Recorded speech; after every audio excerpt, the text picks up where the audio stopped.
Salut les cathos, aujourd'hui nous sommes le 22 juillet et nous fêtons Sainte Marie-Madeleine. Marie-Madeleine, sœur de Marthe et de Lazare, était d'une famille distinguée de Béthanie. Après la mort de ses parents, Marie avait reçu en héritage le château de Magdala, en Galilée, d'où lui vint le surnom de Madeleine. Et elle y vivait dans le luxe et les plaisirs, au point qu'elle devint le scandale de toute la Galilée, et qu'on ne la connut bientôt que sous le nom de la pécheresse. En punition de ses débordements, elle fut possédée du démon jusqu'au jour où le Sauveur, lui remettant ses péchés, la délivra de la domination de Satan. Dieu avait fait naître en son cœur coupable le désir de voir Jésus. Ce désir devait être son salut, car le Sauveur voulait donner en Madeleine un exemple frappant de sa miséricorde infinie, en même temps que de la plus parfaite pénitence.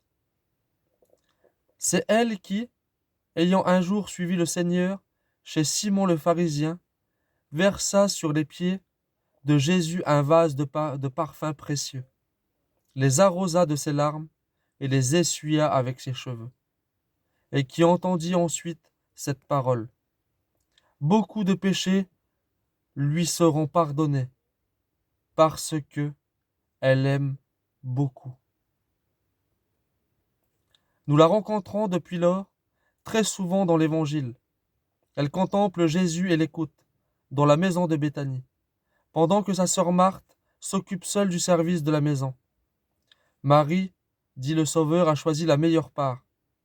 Une autre fois, dans les derniers jours de sa vie, Jésus voit Madeleine répandre un parfum délicieux sur sa tête divine, qui bientôt sera couronnée d'épines. Elle accompagne le Sauveur au sommet du calvaire, assiste à sa mort et à sa sépulture, et bientôt reçoit l'une des premières visites du Christ ressuscité. Marie, s'écrie le Sauveur. Et Marie, reconnaissant Jésus, lui répond dans une effusion d'amour: Ô mon maître!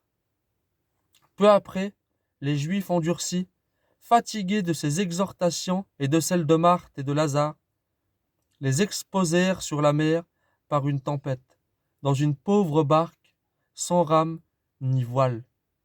La nacelle voguait à la garde de Dieu et vint aborder après quelques jours au rivage de Marseille. Les pieux disciples du Christ firent là de nombreuses conquêtes. Quant à Madeleine, elle s'enfonça dans les montagnes sauvages et solitaires et fut transportée par les anges dans une grotte appelée depuis la Sainte Baume, où elle mena une vie plus angélique qu'humaine. Ne vivait que de la sainte communion, soupirant et versant des larmes de pénitence et d'amour. Que Dieu vous bénisse, et à plus les cathos!